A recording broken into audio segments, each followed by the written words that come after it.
Well, I just picked up a Series 6 FD Rx7 intake manifold upper.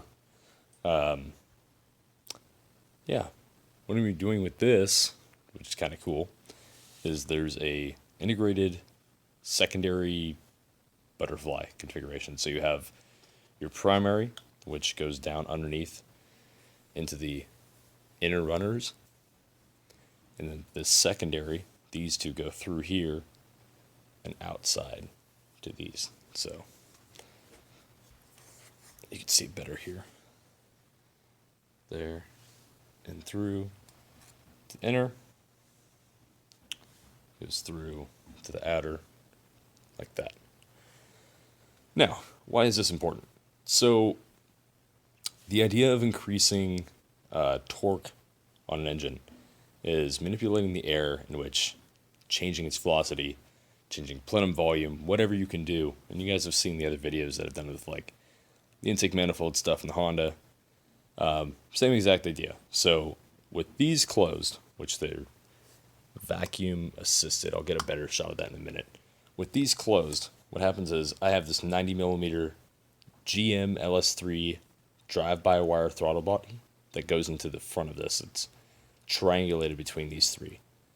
Now, that opens up with a massive throttle body, and it crams air into this little tiny, I think it's 45 millimeter hole.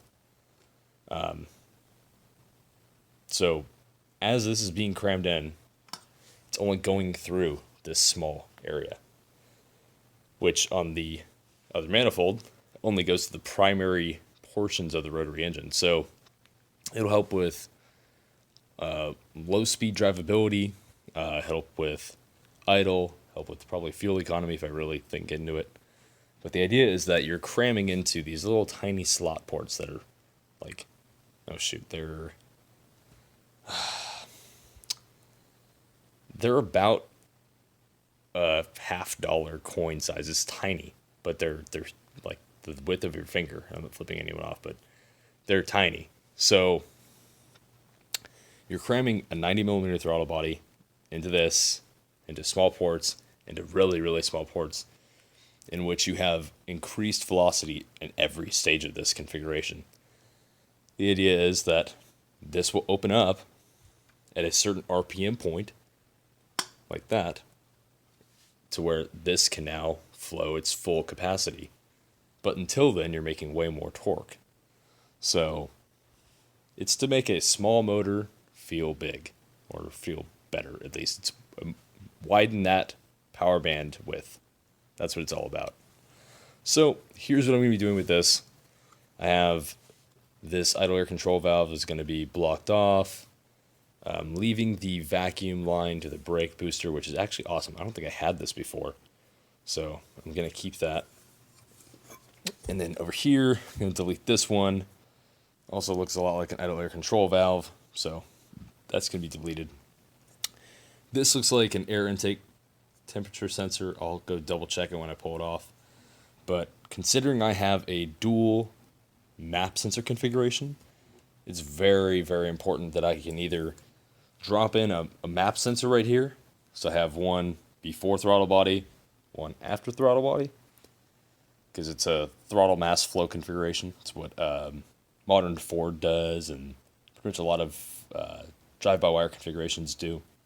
And so it calculates the airflow model almost perfectly to where you have your transient fueling right on target. And we're talking with like 5,000ths of a lambda, which is incredible.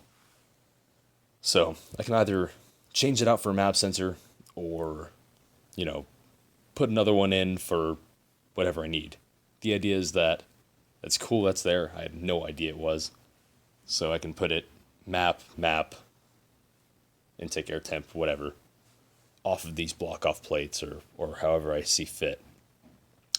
So that's it. It's going to be a Series 6 FD to an Obsidian Labs Series 6 to Series 5 lower intake manifold, which is where I have my my special double injector added crazy configuration. I'll probably put a picture up for it. and that's going into a Series 5 13BT, which I still need to go check what the hell the port is. And it's going to be badass. So, hope you guys enjoy. I just figured this is a quick little video. I'll show pictures of what's actually going on the car and how this will work together, why it works. So, enjoy and subscribe.